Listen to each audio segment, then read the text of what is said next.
یاد رکھنا ہے یہ فالو کیجول لفظ، جو کوئی ایکشن میں آپ کو فالو کرے، جو باتیں سناتے اس کو فالو نہیں کرتا ہے، اس کے خالی فین ہوتے ہیں.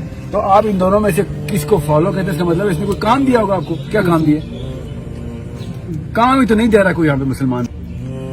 میں اسی لیے تو کتب لگا ہوا ہوں یا مودودی لگا ہوں. کام دیتا ہے آپ کو. فالو تو آپ کریں. اچھا بتائیں مجھے فالو کریں، آئے فالو کریں نا، کریں نا فالو. میں کہیں جاؤں گا تو فالو کرو گے نا. یہ صرف اور صرف اسی بات کا تمہیں غصہ ان سب کے اوپر کہ مسلمان مرد کو بزدل کر کے اپنے گھر میں بنا دیا انہوں نے. تو لڑکیاں کیوں نہ باہر نکلیں بغاوت کریں؟ مرد جو گھر میں بٹھا دیا کہ میں بس پوجا پاٹ کے لیے آیا ہوں. فالو کرنے والے صرف ایکشن آئٹمز ہوتے ہیں. سر آپ نے فیوریٹ لائن نہیں بتائی. میری فیوریٹ لائن کوئی نہیں. میری اللہ نے 600 لائنیں لکھ دی ہیں. ہر لائن ہی فیوریٹ ہوتی ہے نا. ہم تو مسلمان ہیں. یاد رکھنا بس کہ اس موقع کے اوپر مفت میں نہ مر جانا. بڑے لاٹری لگی ہوئی ہے. اتنے گندے ٹائم پہ پیدا ہوئے. کچھ بھی کرو گے جنت نکل جاؤ گے. لاٹری ہے. مفت میں نہ مر جانا. صحابہ کے دور میں نا 100 دن کے کام کرنے پڑتے تھے تو تب بھی جنت نہیں ملتی تھی. آج کل کے دور میں کچھ بھی بڑا کر جاؤ گے، ایک ڈپارٹمنٹ پکڑ لو گے جنت میں چل جاؤ گے. یہ لاٹری کا جیسے کہتے ہیں کنفیوز نہ ہو جانا. یہ بہت بڑی لاٹری ہے. اللہ کے یہاں تکے نہیں ہے. اللہ تعالیٰ کو ہم سے پیار سے اس زمانے میں پیدا کیا کہ کچھ تو کر جاؤ. اربوں میں آئے ہو. اربوں میں 7 ارب لوگ ہیں اس دنیا. You get to do something. یہ پیسے بنا کے نا دنیا میں چل جانا ہے بچے پیدا کر کے. اس کے لیے نا کوئی اسلام کی ضرورت نہیں تھی. جانوروں کے بچے پیدا ہوتے ہیں. ٹھیک ہے. چڑیا بھی دانے اکٹھے کر کے گھونسلے میں لے آتی ہے. انسان کی بھی ضرورت نہیں. اور ہم نے سمجھ لیا مسلمان ہونے کے لیے اس کام کی ضرورت ہے. تھینک یو سو مچ سر.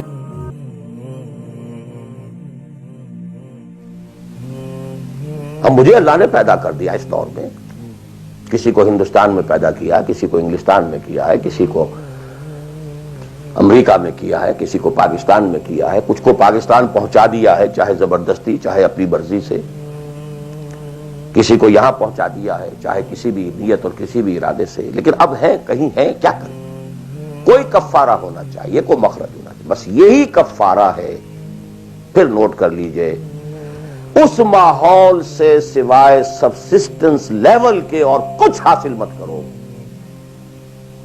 اور اس سبسسٹنس لیول پر بھی جو کچھ تم نے کھایا پیا ہے اور سانس لیا ہے، جو انرجی کریٹ ہوئی ہے، اس کا میکسیمم اس جہاد میں صرف کر دو کہ اس نظام کو بدلو.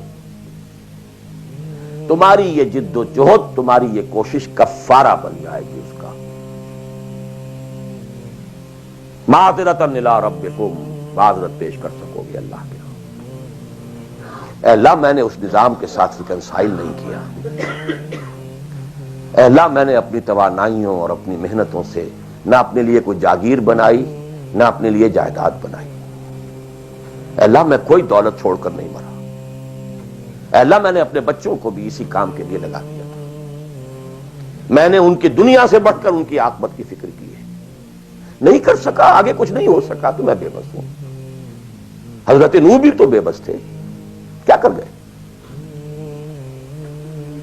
لیکن اگر کسی بھی درجے میں ریکنسیلیشن ہے، کمپیٹیبلٹی ہے، اس کو آپ نے ایکسپٹ کر لیا ہے، اس میں پھلنے پھولنے اور پھیلنے کا بندوبست کر رہے ہیں، یو آر ڈومڈ.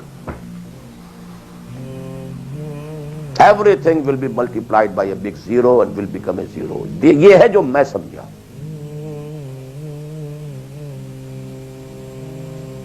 اس کا نام ہے جہاد. Constant friction, constant struggle. جان مال، ان صلاتی و نسکی و محیایا و مماتی للہ رب العالمین. میری زندگی کا مقصد تیرے دین کی سرفرازی. میں اسی لیے مسلمان، میں اسی لیے نمازی.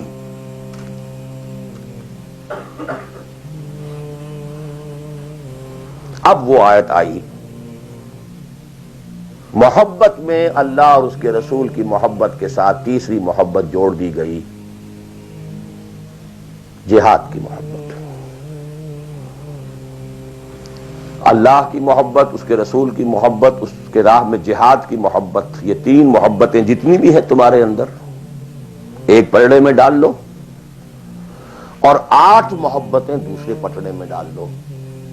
باپ کی محبت، بیٹے کی محبت، بھائی کی محبت، بیوی کی محبت اور کی محبت، اور رشتہ داروں کی محبت، جائیداد کی محبت، کاروبار کی محبت، مال کی محبت۔ 8 3 قل ان کان آباؤکم وابناؤکم واخوانکم وازواجکم وعشیرتکم واموال اقترفتموها وتجارۃ تخشون کسادها ومساکن ترضونها۔ 8 محبتیں ادھر، احب الیکم من اللہ ورسولہ وجہاد فی سبیلہ۔ اگر یہ 8 محبتیں زیادہ بھاری ہیں تمہارے دل میں اللہ کی محبت سے، اس کے رسول کی محبت سے، اس کی راہ میں جہاد کی محبت سے، فتربصوا، جاؤ دفع ہو جاؤ، حتی یاتی اللہ بامرہ، یہاں تک کہ اللہ اپنا فیصلہ سنا دے۔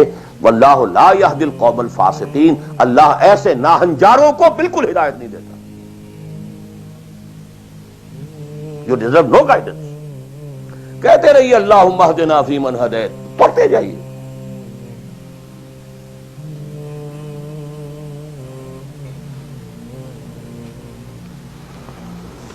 تیرا دل تو ہے صنم آشنا، تجھے کیا ملے گا نماز میں؟ جو میں سر بسجدہ ہوا کبھی تو زمین سے آنے لگی صدا۔ تیرا دل تو ہے صنم آشنا، تجھے کیا ملے گا نماز میں؟ تمہارے دلوں میں تو مال کی محبت ہے، جائیداد کی محبت ہے، اولاد کی محبت ہے، بیویوں کی محبت ہے، اور کہیں نام رکھا ہوا اللہ کا بھی اور رسول کا بھی۔ وہ چھٹانک ہے تو یہ سیر ہے، یہ کیا ملے گا نماز؟ دلقت بیچے کے آ رہا ہے دو تسبیح و مصلا، یہ ساری گدڑی جو تم نے صوفیوں والی پہن لی ہے اور مصلا کندھے پر ہے، کس کام آئے گا؟ دس از دی کرکس آف دی میٹر۔ یہ ہے تو سب کچھ ہے، اور یہ نہیں ہے تو کچھ نہیں۔